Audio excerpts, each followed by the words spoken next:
안녕하십니까, 남양농약사입니다. 오늘은 제가 대형하우스를 돌렸는데 지금 2월 달입니다. 2월 초인데 이 시기가 되면은 대형하우스는 대부분 열을 다 가두고 있다고 보시면 됩니다. 자, 12월 달부터 열 가두시는 분들이 있고 1월 달, 2월 달 이렇게 열 가두시는 분들이 있는데, 자, 제가 오늘은 대형하우스 열 가두는 방법과 그리고 수분 관리, 습도 관리, 그리고 일비 현상, 자, 물흐름이 시작됐을 때 비료 관리, 자, 이런 몇 가지 부분에 대해서 제가 또 설명을 해 드리겠습니다. 자, 그 전에 우선 지금 보시면은 올해 3년생입니다. 자, 3년생인데 이 올해 작년도 결과모지고 올해 여기서 이제 결과지가 나오겠죠. 자, 작년도 결과모지가 상당히 굵습니다. 그리고 약간 납작하고 상당히 굵어요. 자, 이거는 작년도에 비료기가 좀 셌다고 보시면 됩니다. 세력이 조금 넘쳐서 비료기가 세가지고 지금 이렇게 결과지들이 납작하게 형성이 됐습니다. 자, 세력이 셀수록 이 눈이 좀 작습니다. 눈이 이 세력이 적당한 나무보다 덜 충실하다 보시면 됩니다. 자, 세력이 세면은 토양 속의 기량작용에 의해서 특히 질소가 세면은 인산이나 칼슘이나 이런 몇 가지 성분들이 제대로 흡수가 안 됩니다. 자, 질소가 빨리 흡수가 되는 바람에 거기에 떠밀려서 제대로 흡수가 안 되기 때문에 인산이나 이런 성분들이 흡수가 잘 안 돼서 꽃눈이 덜 충실할 수가 있습니다. 자, 원래는 여기는 지금 여기서 전지를 해서 눈이 여기 있고 뒤쪽에도 있습니다. 자, 눈을 두세 개를 받아서 그 다음에 송이가 있는지 확인을 하고 그 뒤에 순을 따시면 됩니다. 자, 그러면 제가 좀 전에 얘기했듯이 대형하우스 열 가둘 때 해야 할 일에 대해서 제가 설명을 해 드리겠습니다. 자, 그럼 대형하우스 열 가두는 방법, 온도 관리라고 하죠. 자, 두 번째는 수분과 습도 관리. 자, 그리고 세 번째는 비료와 농약 방제. 여기에 대해서 설명을 하겠습니다. 자, 그런데 대부분 농가분들이 열가두는 방법들이 저마다 다 다릅니다. 자, 그리고 대형하우스 다 똑같은 대형하우스지만 평수가 다 다르고, 자, 그리고 어떤 분들은 그냥 대형하우스만 있고, 자, 어떤 분들은 1중 커튼, 어떤 분들은 2중 커튼, 자, 그리고 또 12월 달에 열 가두는 사람, 1월 달에 열 가두는 사람, 2월 달에 열 가두는 사람. 자, 이렇게 시기별로도 또 다 다릅니다. 자, 그래서 열 가두는 방법들이 저마다 다 다르다고 보시면 됩니다. 자, 그런데 작물이 필요하고 작물이 일비가 시작돼서 싹이 나올 때까지 적합한 온도가 중요한 겁니다. 자, 열 가두는 방법이 다 다르지만은 실질적으로 작물이 일비가 시작돼서 싹 나오는 그 시기까지 약 40일을 보면 됩니다. 자, 약 40일을 보는데 그 40일 동안 작물이 필요한 적합한 온도가 중요하다는 얘기입니다. 자, 그래서 저는 시설 이런 걸 다 제외하고 그 작물이 필요한 온도가 중요하기 때문에 거기에 대해서 설명을 해 드리겠습니다. 자, 우리나라는 되게 따뜻한 지역, 저 남쪽 따뜻한 지역은 2월 말에도 일비가 시작되는 지역이 있을 겁니다. 자, 그런데 대부분 3월 달에, 3월 초에 일비가 시작됩니다. 자, 일비라는 얘기는 나무에서 물 흐르는 시기, 물이 나오는 시기를 일비라고 합니다. 자, 일비가 시작돼서 싹이 나오는 시점까지 40일을 보고, 자, 그런데 우리나라 온도는 일비가 시작되는 시점부터 약 일주일에서 10일 사이에 1도씩 올라간다고 생각하시면 됩니다. 자, 1도씩 온도가 상승을 하기 때문에 12월 달에 열 가두는 사람, 1월 달, 2월 달에 열 가두는 사람 다 상관없이 일주일에 1도씩 열을 올려주시면 됩니다. 자, 하지만 여기서 예외가 있습니다. 무슨 얘기인가 하면은 12월 달이나 1월 달에 열 가두시는 분들이 일주일에 1도씩 온도를 올리게 되면 기름값이 감당이 안 됩니다. 기름값이 너무 많이 들어갈 수 있습니다. 자, 특히나 일중 커튼 정도 하시는 분들은 더욱더 많이 들어갑니다. 자, 그래서 제가 여기서 하고 싶은 얘기는 12월 달이나 1월 초에 열 가두시는 분들은 필히 이중 커튼을 하시는 걸 저는 추천합니다. 자, 밑에는 일중 비닐 커튼, 그 다음은 보온 커튼. 자, 이런 식으로 이중을 필히 하셔야 열도 잘 가둘 수 있으며 기름값도 그만큼 덜 들어갑니다. 자, 일찍 가두시는 분들일수록 이중 커튼을 필히 하시라는 얘기입니다. 자, 그리고 12월 달, 1월 달에 열 가두시는 분들이 그렇게 하고 나서도 일주일에 1도씩 열을 올리면 기름값이 많이 들어갑니다. 자, 그래서 저는 일비가 시작돼서, 자, 처음에 물을 충분히 주고 나서 커튼 다 내리고 약 5일 정도 대부분 온도를 잘 안 놓습니다. 물이 나올 시점에 보통 온도를 놓는데 어떤 분들은 3도에 놓는 분들이 있습니다. 자, 저는 3도보다는 5도가 가장 적합하다고 보고 있습니다. 자, 5도에서 시작을 했을 때, 자, 12월 달에서 1월 달에 열 가두시는 분들은, 자, 5도에서 시작을 했을 때 15일, 보름에 2도씩 올려주면 될 거라 보고 있습니다. 자, 보름 후에 2도, 그 다음 보름 후에 다시 2도를 놓으면 9도가 됩니다. 그때쯤은 벌써 30일이 지나갑니다. 자, 그 뒤로 10일 후에 싹이 나온다고 보시면 됩니다. 자, 그런데 싹이 나오는 시점에는 10도를 놔주셔야 됩니다. 자, 그리고 2월 달에 열을 가두시는 분들은 그만큼 온도가 상승을 해 있기 때문에 일주일에 1도씩 놓는다 해서 보일러가 거의 잘 돌아가지 않습니다. 특히 일중 커튼이나 이중 커튼 하신 분들은 보일러가 그만큼 덜 돌아갑니다. 그때는 일주일에 1도씩 놔도 괜찮습니다. 자, 그런데 2월 달에 열 가두시는 분들도 보름에 2도씩 올려도 괜찮습니다. 자, 그런데 싹이 나오는 시점에는 약 10도 정도 놔주시는 게 좋습니다.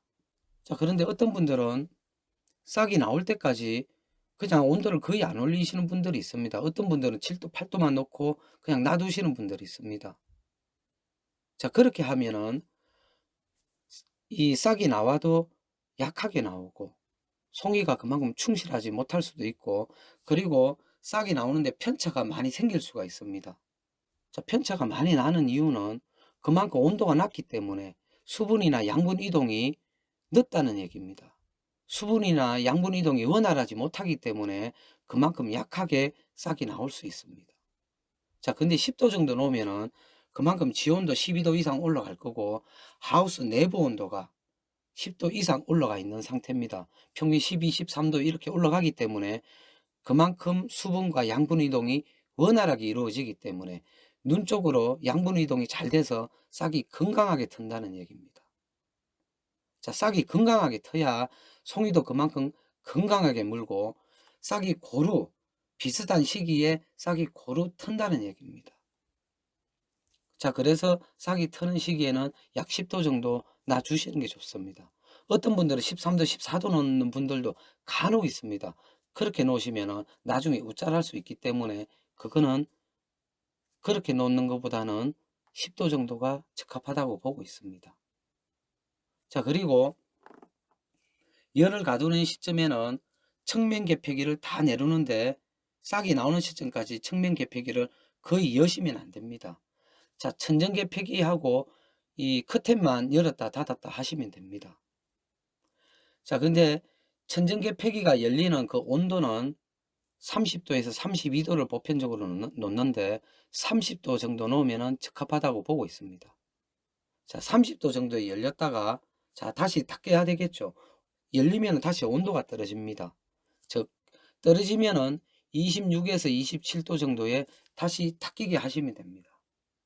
자, 열리는 온도는 30도에서 열렸다가 닫히는 온도는 26에서 27도에 닫히게끔 그렇게 하시면 됩니다. 자, 그리고 이제 천정 개폐기도 다 닫아야 되고 커튼도 다 닫기는 그 시간이 있습니다. 그 시간은 해가 지기 전이 아니라 온도가 떨어지기 전. 자, 보편적으로 1월달 정도 되면 4시 정도 되면 온도가 떨어지기 시작합니다. 자, 낮에 강한 빛을 봐서 온도가 상승돼 있는데 온도가 한참 떨어지고 나서 열을 가두면 밤에 그만큼 온도가 떨어져 있는 상태가 됩니다. 그러면 보일러가 빨리 돌아가겠죠. 기름을 그만큼 많이 먹는다는 얘기입니다.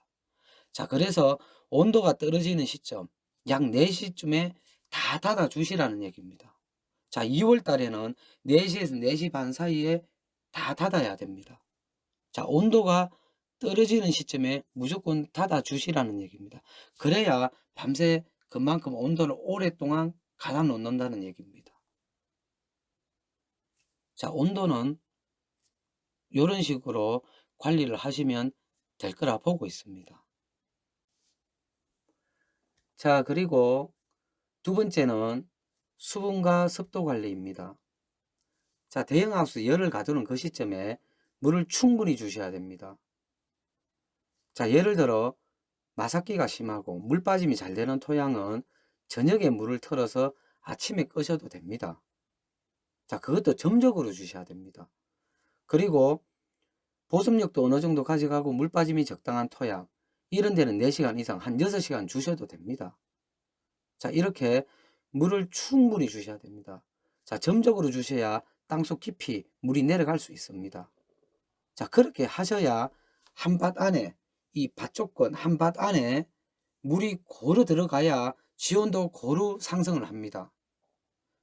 자, 어느 곳에는 물이 적고 어느 곳에서는 물이 많으면 지온도 틀립니다. 자, 그렇게 되면은 일비현상이 일어나는데 물이 나올 때 그 일비현상도 편차가 생기게 되어 있습니다. 자, 그렇기 때문에 처음에 물을 충분히 주시라는 얘기입니다. 자, 그런데 그 이후로는 계속 그렇게 많이 주시면 안 됩니다. 처음에 주실 때는 그렇게 주고 그 다음부터는 일주일이나 10일에 이렇게 맞춰서 2시간 줘야 될 토양은 2시간 주고 그보다 더 많이 줘야 될 토양은 더 많이 주고 그런 식으로 관리하시면 됩니다. 자, 그리고 스프링쿨러는 물을 충분히 그렇게 점적으로 주고 난 다음에 약 3일 정도, 자, 평균적인 토양을 말하는 겁니다. 평균적으로 보습력도 좀 있고 물 빠짐이 적당한 토양은 약 3일에 한 번 정도, 이 1시간 정도, 1시간에서 많게는 1시간 반 정도 트시면 됩니다. 스프링클러를 주시면 되는데, 예를 들어 물 빠짐이 심한 토양은 그보다 조금 더 줘야 되고, 그런데 땅이 너무 질어서 물 빠짐이 별로 좋지 않는 토양은 뭐 이틀에 30분 이런 식으로 스프링쿨러를 트시라는 얘기입니다. 자, 스프링쿨러로 물을 준다는 얘기는 습도를 관리하기 위해서입니다. 자, 습도가 유지가 되게 중요한데, 자, 낮에 그렇게 틀어줘야 밤에 이 모든 계피기를 다 닫았을 때 습이 그만큼 유지가 된다는 얘기입니다. 자, 습도가 무조건 80% 이상 유지되는 게 좋습니다. 자, 일비현상이 시작돼서 싹이 나오는 그 시점까지 한 80% 이상의 습도가 유지가 돼야 이 하우스 내부의 온도가 그만큼 덜 떨어집니다. 자, 온도도 그만큼 유지를 할 수 있고, 그리고 눈에 습도가 유지가 돼야 싹이 건강하게 틀 수 있습니다. 자꾸 마르고 건조하면은 싹이 건강하게 틀 수가 없습니다. 자, 그래서 습도 유지가 그만큼 중요하기 때문에 스프링쿨러를 자주 그런 식으로 트셔야 됩니다. 자, 그런데 스프링쿨러를 트는 그 시간도 중요합니다. 아침 일찍 트시는 분들도 있고 오후에 계팩이 내릴 때쯤에 그때 트시는 분들도 있습니다. 자, 그렇게 하시면은 지온 상승 효과에 그만큼 좋지가 않습니다. 자, 스프링쿨러를 트는 시간은 가장 따뜻한 시점.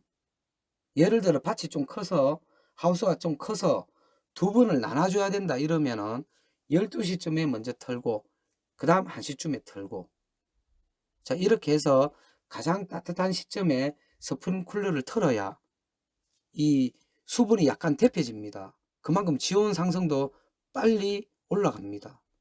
자, 그만큼 따뜻할 때 그만큼 온도가 올라갔을 때, 나중에 개폐기 닫고 커튼 닫고 했었을 때 저녁에 그만큼 온도가 상승되어 있다는 얘기입니다. 습도의 온도도 그만큼 상승이 돼 있고 온도가 덜 떨어지며 그만큼 습도 유지가 된다는 얘기입니다. 자, 그래서 스프링쿨러는 그때쯤 터시는 게 가장 좋습니다.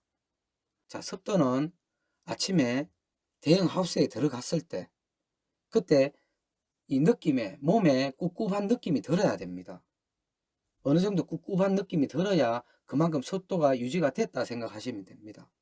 자, 그리고 이 천정에 아침에 들어갔을 때 천정에 바람이 조금이라도 불면 천정에서 물이 떨어져야 됩니다. 자, 물이 안 떨어지면 밤에 그만큼 습을 못 받았다 생각하시면 됩니다.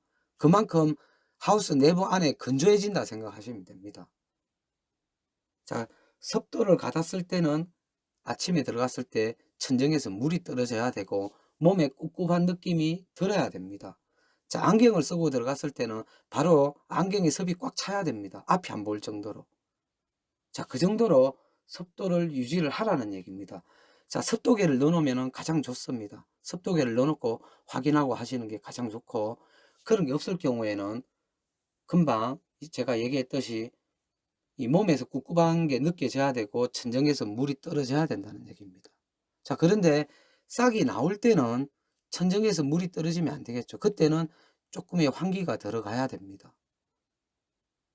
자, 그때는 또 스프링쿨러도 그렇게 트시면 안 됩니다. 습이 그때는 60%, 그 이하 약간 떨어져도 되고 60%대 이렇게 떨어져야 되는데 80%대 이렇게 되고 물이 자꾸 떨어지면은 병이 옵니다. 자, 싹이 나왔는데도 천정에서 물이 떨어지면 그 물 맞은 데는 잎이 다 말라 죽습니다. 그리고 병이 생기고. 자, 그래서 싹이 나오는 시점에는 그만큼 습도를 또 떨져야 되고 스프링클러를 그렇게 트시면 안 됩니다. 자, 습도 유지와 수분 관리는 이렇게 하시면 되겠습니다. 자, 금방 얘기했듯이 그렇게 습도 관리를 하면은 나무에 그리고 눈에 그만큼 습을 물고 있기 때문에 목면 시비를 안 하셔도 됩니다. 그런데 이 너무 큰 하우스는 좀 건조할 수 있습니다. 그런 데는 가끔씩 목면 시비 해주시는 것도 괜찮습니다. 특히 노지 같은 경우는 개폐기를 다 열어놓은 상태고 그만큼 건조해질 수 있습니다. 도리어 노지 같은 데 목면 시비 하는 게 차라리 낫습니다. 대형 하우스는 열을 그만큼 가두고 습도를 유지하기 때문에 굳이 목면 시비를 안 하셔도 큰 문제는 없습니다. 자, 그리고 세 번째는 비료와 농약 방제입니다. 자, 비료는 물흐름이 시작됐을 때 이 전체적으로 다 주실 필요가 없습니다. 작년에 세력이 굉장히 좋았고 올해도 세력이 좋을 것 같은 토양은 비료를 안 하시면 됩니다. 비료를 하실 필요가 없습니다.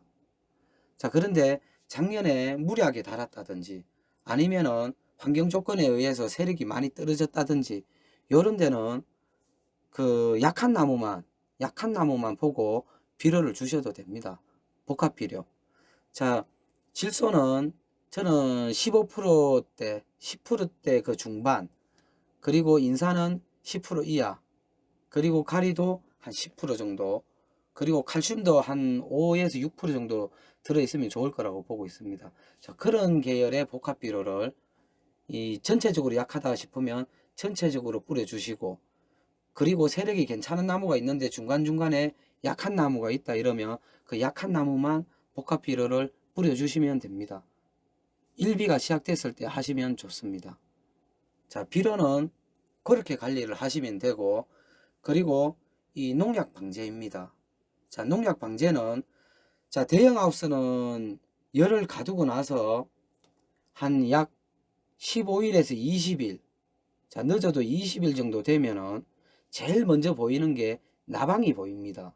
나방이 날아다니는 게 보이는데 그때 이 종합살충제, 특히 나방 전문약제, 그 나방 전문약제를 살포를 하시는 게 좋습니다. 자, 내 눈에 몇 마리가 날아다니는 게 보이면 하우스 안에 그만큼 많은 나방이 날아다닌다고 보시면 됩니다. 자, 그 나방이 다시 알을 까기 전에 미리 방제를 하시는 게 좋습니다. 알을 까게 되면은 100배, 200배의 알을 놓기 때문에 미리 방제를 하시라는 얘기입니다. 자, 돌격대 정도 치셔도 저는 될 거라 보고 있습니다. 자, 그리고 토양이 그때쯤 되면 풍뎅이나 다른 일반적인 벌레들이 토양이 좀 보입니다. 그때 그 토양에 있는 벌레까지 예를 들어 잡아야 되겠다 이러면 바닥까지 살포를 하시면 됩니다. 자, 살포하기 그것도 좀 힘들겠다 하시는 분들은 스프링클러 틀 때 그때 살충제를 넣고 트셔도 됩니다. 자, 농약은 그렇게 방제를 하시면 되고, 일단은 열을 가두기 전에 이 나무를 잘 살펴보셔야 됩니다.